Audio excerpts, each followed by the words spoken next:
Morning, everyone. I am Cassandra Bloedel. I'm with Resource Conservation and Recovery Program under the Waste Regulatory Compliance Department for Navajo EPA.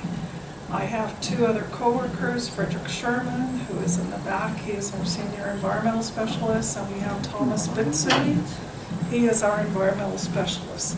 The three of us cover all of Navajo Nation. So it's something on civil enforcement. We do not carry a gun. We are not commissioned officers. So I would like to carry a gun someday, but that's another situation. So since I heard only Harrison was here, I took off my nice big necklace.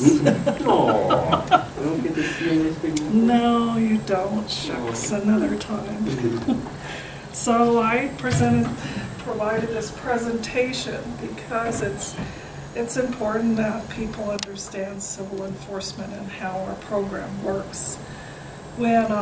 Since we are of the Navajo people, we have a culture, we have a tradition, we have a lot of goings on within our four sacred mountains. So you're going to see photographs of our sacred mountains in here. And the first one is our mountain to the east, and this is called Mount Blanca in English, and Cisnagina in Navajo. So all of our mountains contain our Navajo prayers. So this is how we as a people relate to the environment. We talk about harmony, and there's a prayer that the Navajo people provide for each of the teachings that we do. So this is just kind of a simplified version. When I walk from my home hand in hand with my family or the family pet, I want nothing to hinder my pathway or the beauty I see around me. I would like to walk with beauty before me. I would like to walk with beauty behind me. I would like to walk with beauty above me. I would like to walk with beauty below me. I would like to walk with beauty around me. And I would like my words to be beautiful as a Navajo Nation steward. Here is another mountain. This is our Mount Taylor, the going toward Grants. And it's also So-Zith is the name of that. And if my Navajo pronunciation is not too good, it's because I am not very fluent in Navajo. So the next one is... It's good on the Cisnagina. Okay. The So-Zith I need to work on. Now, Navajo EPA for civil enforcement was awakened. We had a lawsuit provided by the DNA Legal Service against Navajo EPA stating we do not do any enforcement throughout Navajo Nation, both civil and criminal. So we had to actually show that we do provide this. So when I began in 2001, more of that lawsuit came to a head from its first beginnings in 1998. So we want to make sure that in order to apply Navajo Nation Solid Waste Act and the Navajo Nation Solid Waste Regulations, we have our fundamental law under Title I of the Navajo Nation Code behind it, because this provides our information on how we have the laws of traditional, customary, natural, and common laws applied. When we are working out in the field, we have to think of the aspects of those regulations. So if you look at that, the Navajo Nation Solid Waste Act, there's a statute. I don't think I put it on your handouts, but it's the CO 5890, and it was amended in July 22nd, 1993. also amended July 24th, 1997. And our main way that we do enforcement is under subtitle 5. So this is how we react when we go out on behalf of Navajo EPA, because we are given authority by the director to do the civil enforcement. So the Navajo Nation solid waste regulations were also provided during 1998, and it was also amended in 2001. So 2001 was actually paralleling the Code of Federal Regulations 40 CFR 278, when we wanted to make sure that we were in the same level as the federal agencies on how regulatory components fit with our Navajo Nation. So we have to balance solid waste and Navajo law in order to do the concept of Navajo Nation walking in beauty and keeping harmony with our people, the plants that the people collect for ceremonial traditional use, and their livestock, because there's a whole lot of rangeland across Navajo Nation, and the plants are very important to the animals, including water. Permitted landfills are all around Navajo Nation. We have no permitted landfills within the Navajo Nation. We only have illegal dump sites. So the Hopi tribe does have a permitted landfill where they can only accept a certain volume per week on tonnage. And since no permitted landfills are on Navajo Nation, there had to be, in 1998, another program to actually be divided from Navajo EPA. While Navajo EPA does enforcement, the Department or Division of Community Development, the Solid Waste Management Program, they're the ones who are tasked with doing closures of the large open dump sites, but also doing infrastructure for Navajo chapters for proper disposal. So this is where we find that the regulations also have to be a part of, because if ever a community decides to do a permitted landfill, at least we have the regulatory guidelines for them to develop a landfill.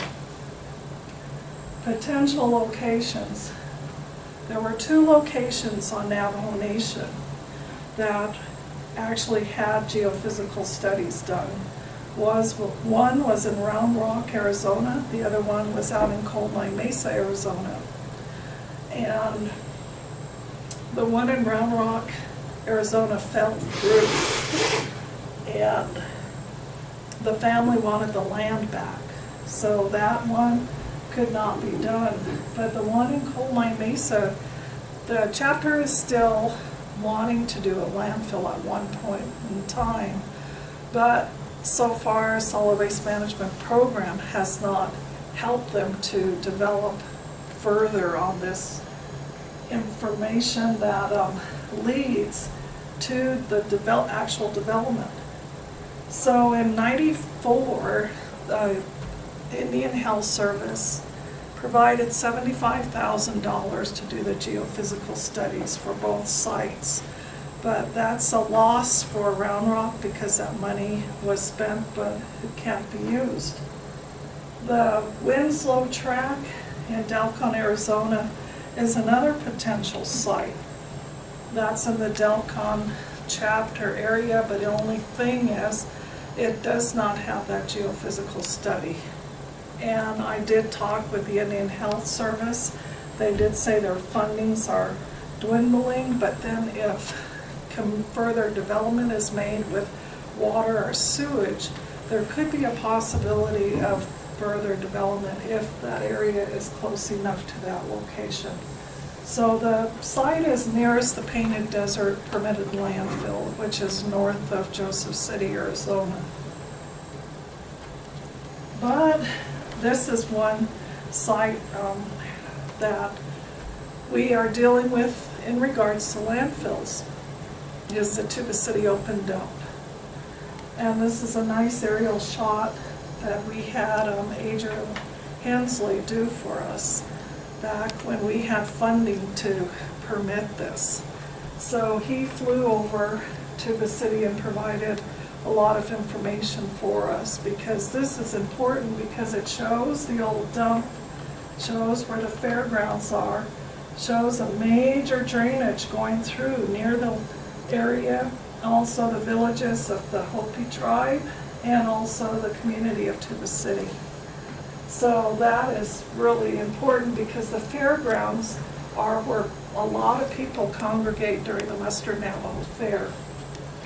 There are several homes right up next to the Tuba City open dump. And these are families, when we go out there, we work with them.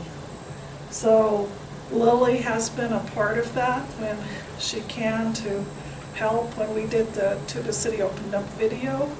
And that was very important, because that went to the congressional level in 1997 to help us to attain partial funding of the Highway 160 site, but it did not provide any funding for this site here, even though there are shallow radionuclides in the water.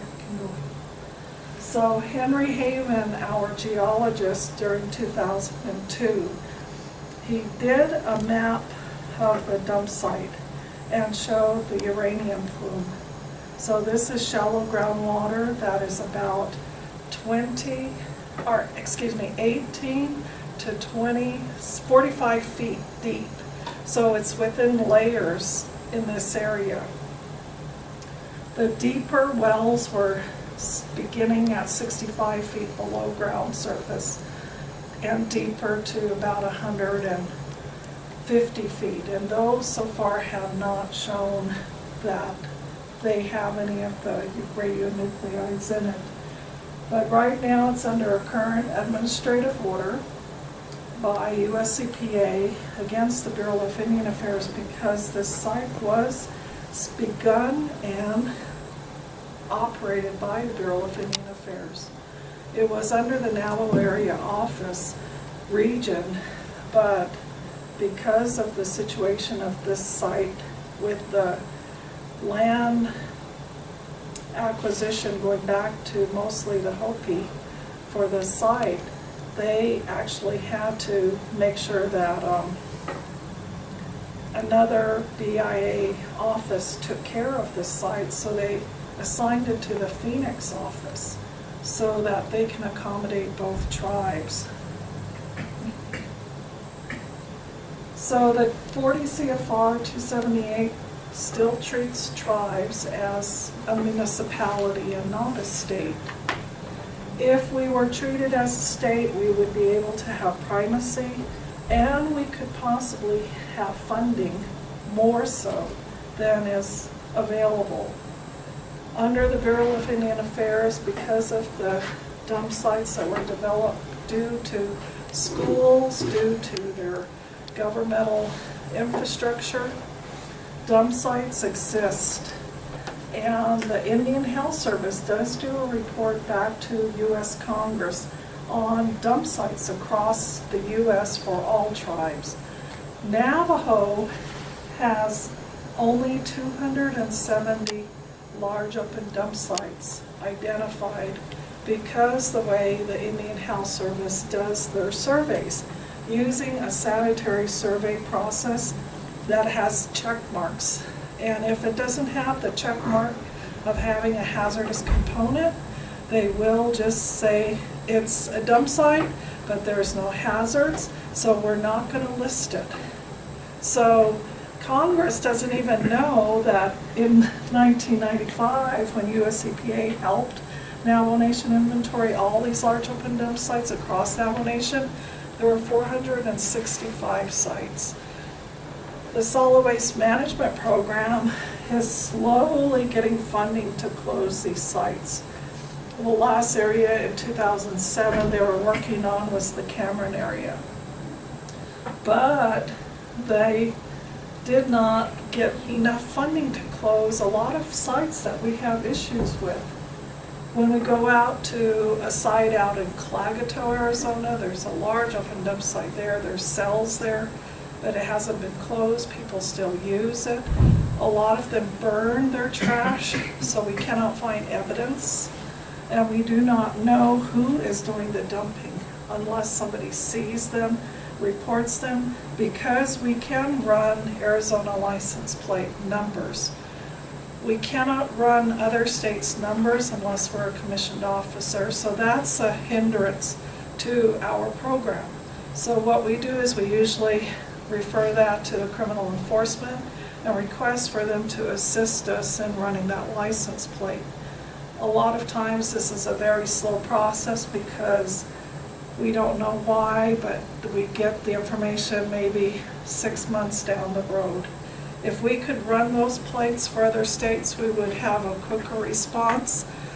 We would have the direct communication of using the enforcement mechanism under the Solid Waste Act and the regulations to provide that responsible party the mechanism that they need to do compliance with allegation law. So we have to have evidence. That's very important. A lot of sites we don't find evidence. So when we ask around the community, sometimes we do find a positive person who will say, I saw what happened, and that's how we can go back to finding a responsible party. The Solid Waste Management Program has provided infrastructure in Arizona, New Mexico. Utah still does not have any disposal mechanisms. So the communities of Aneth, Montezuma Creek, and those surrounding scattered homes are asked to take their waste to Shiprock, to the San Juan Regional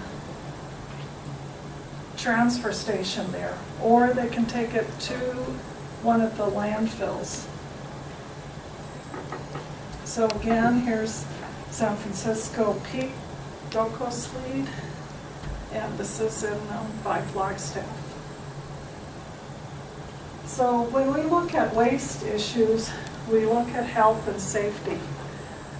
Under the sanitary survey, it eliminates a lot of these health issues. They don't consider bacteria, mold, viruses, insects, rodents, and fire to be something that can be a component to elevate those listings under the sanitary survey. Because if they had these components in it, they would say this is what it says, sanitary survey, because bacteria is not sanitary, mold is not sanitary, viruses are not sanitary, insects are not sanitary, and rodents. We know that the rodents and insects carry disease. Safety issues. Waste can always lead to these health effects: accumulation, a fire, accidents, livestock issues, drinking contaminated water, even eating plastic bags. A cow does not know a plastic bag from grass. They will, if they're eating in an area where there's waste, there's plastic there, they will ingest that plastic. We had that situation when Twin Arrows Casino was being built. The casino, if you go there now, you'll see those huge pillars. When those pillars first were brought in from Phoenix, they were all wrapped with a white plastic film.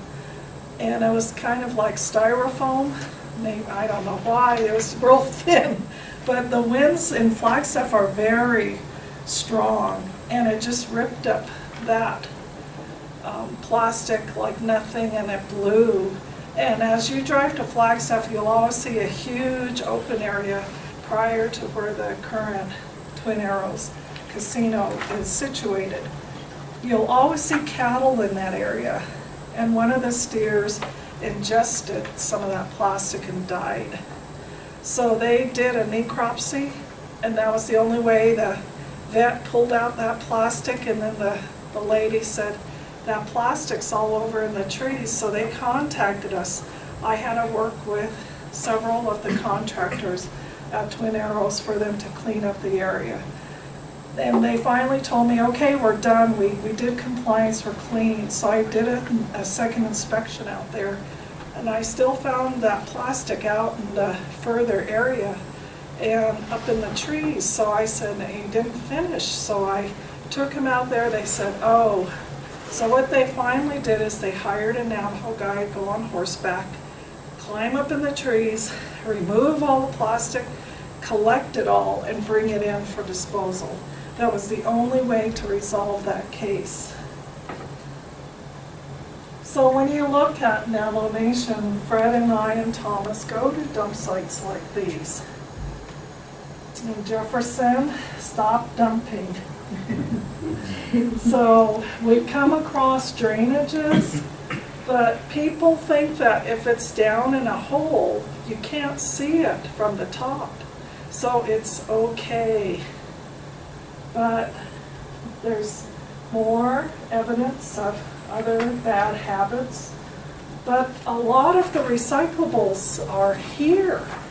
We find about 70% of this waste that's thrown away is recyclable, especially aluminum cans. People burn up those cans, and we're like, don't they know about you can get money for this? But they just say, we don't care. We're getting our subsidy, our salary from the government. So we buy what we want and we do what we want. So the mentality of Navajo Nation, we still have to think about how it goes back to our Navajo teachings and culture. But we need still help with this. So other entities like the Medicine Man Association and other organizations within our tribe need to continue to say, look back at your traditions. So education is very important. Cleanups are important. So we work with several other Navajo entities like the Ag Department and the Vet Program under the Rocky Mountain Spotted Fever Task Force, also known as the Foreign Animal Disease Task Force, but pesticides is in there. But I'm glad we have that staff who can be seen by other entities because we develop all of these organizational information. So if you look in the information I gave you, Harrison, you're going to find a flyer for carcass disposal. So that's important. We also helped with the cleanup. We had a hazmat situation out in Delcon. For some reason, somebody took chemical product from the power station there, and they came in boxes, and it looked like detergent. So what they did is they thought, oh, we don't know what this is. So all they did is parked it under some trees, and then this person called us and said, my sheep are grazing in this area, but there's some boxes under a tree, some of it's broken into, and it looks like there's snow coming out of it. So when we went, I told the guys, this at the time was Vernon Nez and Thomas Bitsui, and I sent Thomas out there. And I said, make sure you look with binoculars, because if there's a box, there may be numbers on that. And sure enough, there was catalog number for a toxic substance, and it was related back to the power plant, and it was a solvent that came in a dry form. So you'll also find information about ticks, that because ticks like your trash, they like your outdoor furniture. So ladies, take those paddings back inside. They love to hide, and lo and behold, they can go in the foundation cracks and stay in there because there's moisture in there. It harbors them from weather, but they still get their moisture from water, but they'll still come out to look for your pets or for you. So that is diagram of the human body is where ticks like to go.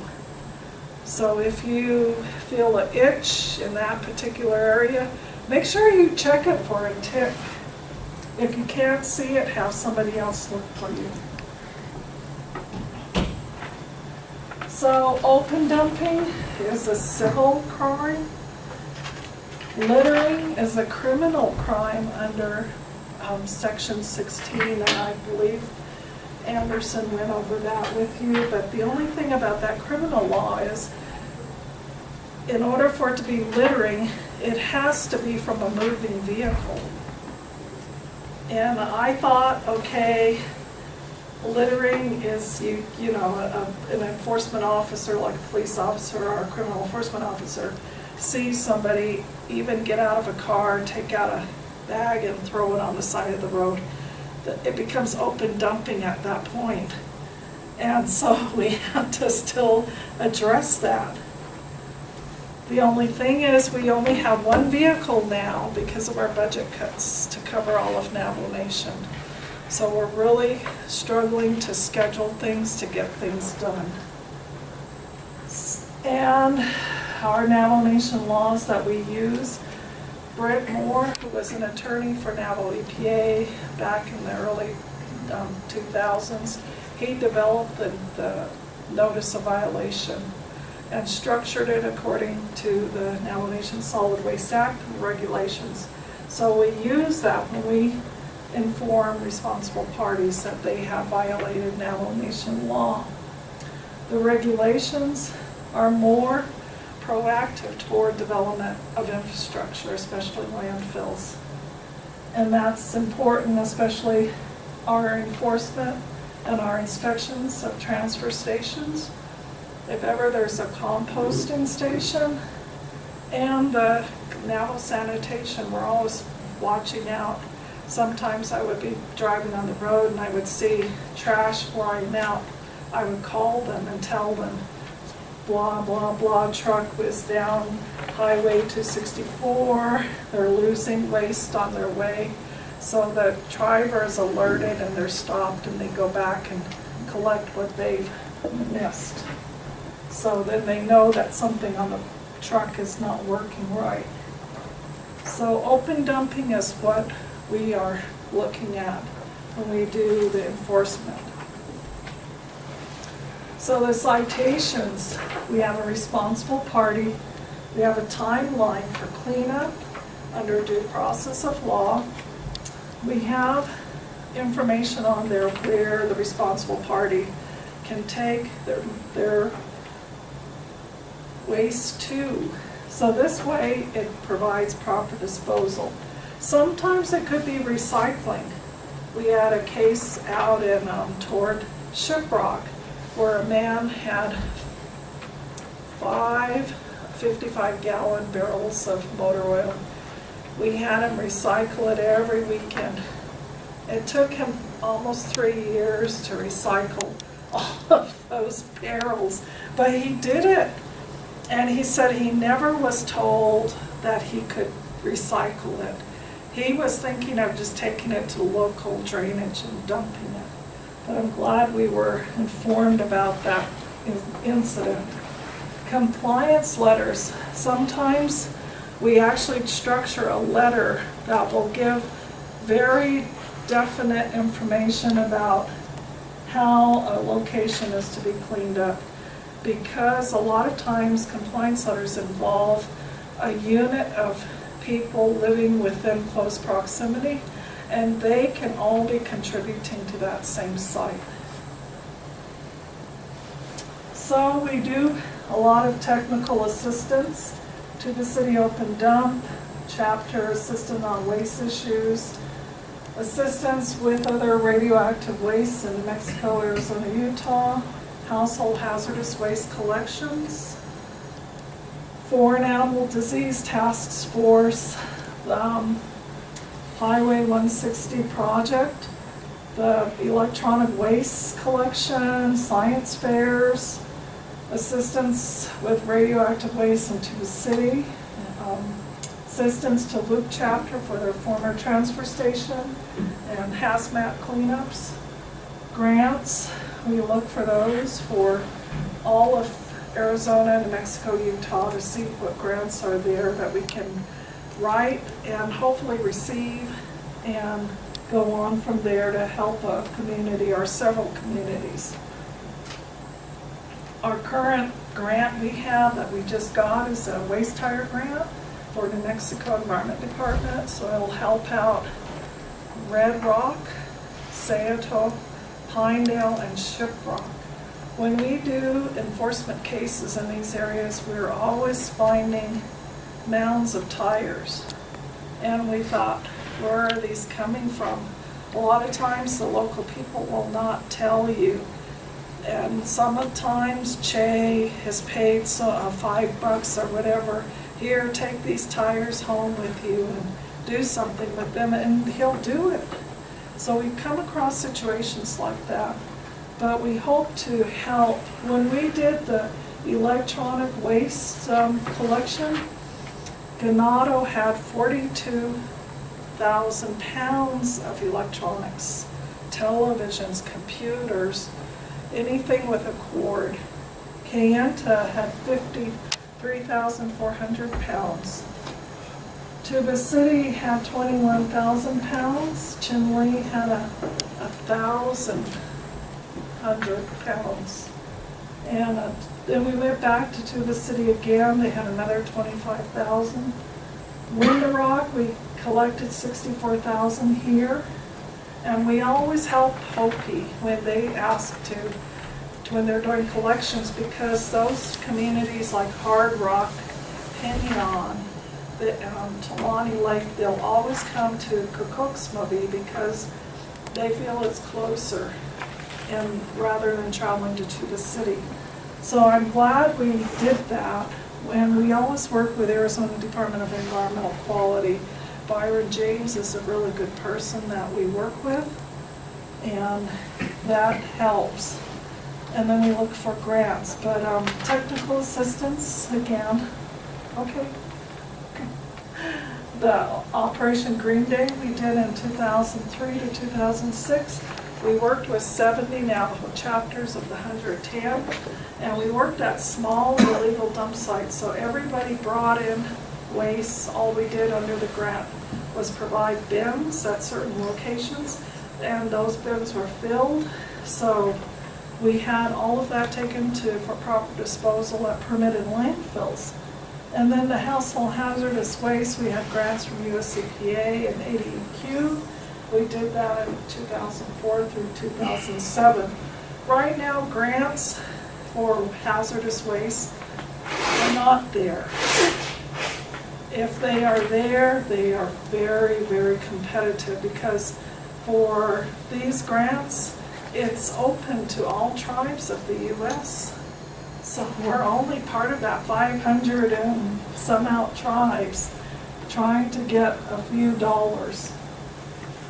We'll continue with the electronic waste collection with ADEQ, and then our part in the Foreign Animal Disease Task Force, and then our continued outreach for the brown tick. Yeah. So this is illegally dumped tires. This is one site that's going to be cleaned up. The site up on that, that's in Chinle. And we find, all of a sudden when Fred and I went back out there, those tires are gone. I don't know what happened to them. So we think maybe the person we were talking to had something to do with it. So they're gone, but those are the communities we'll work with. And another, when I see my reflection in clear and clean waters as I make my way home, beauty all around, no trash or ticks to harm me.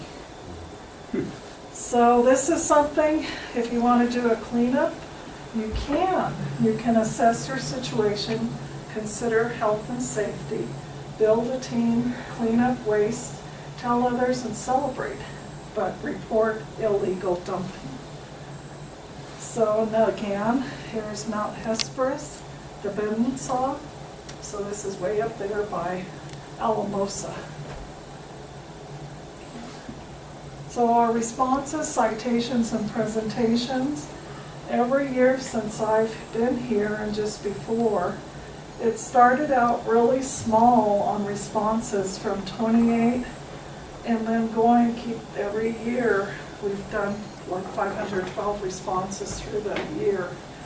And every quarter we report our responses and our citations.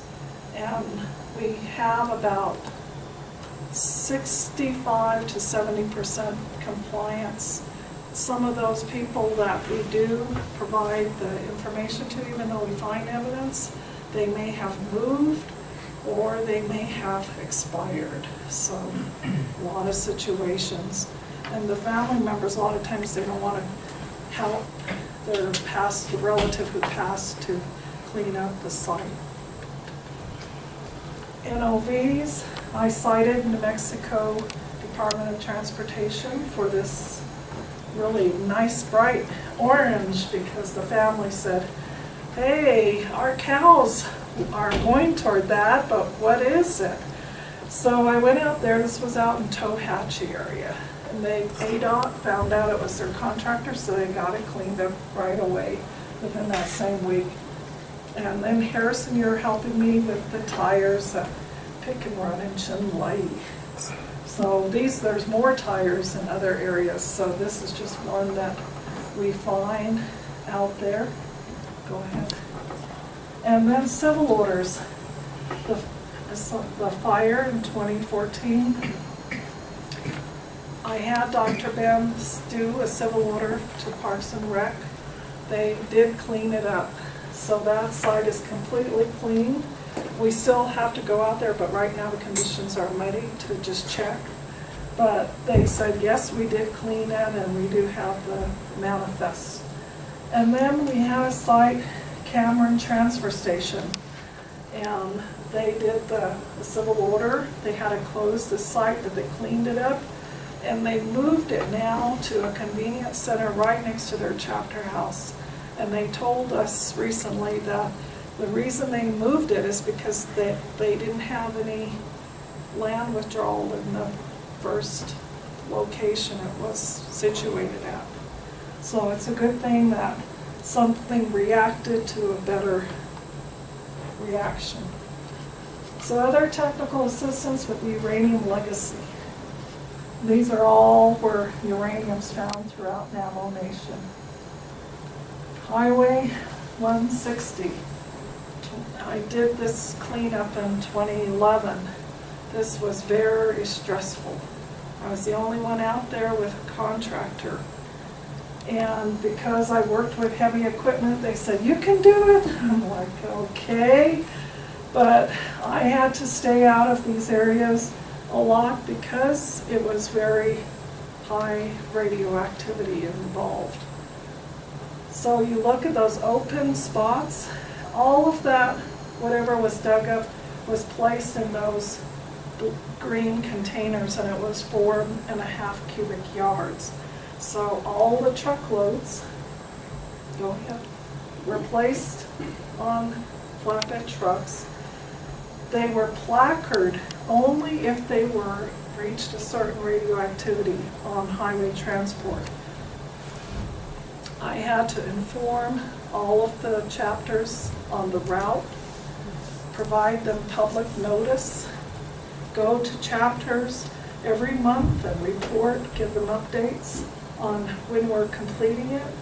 Then finally we ended up with a stockpile, and those were transported in the second mechanism.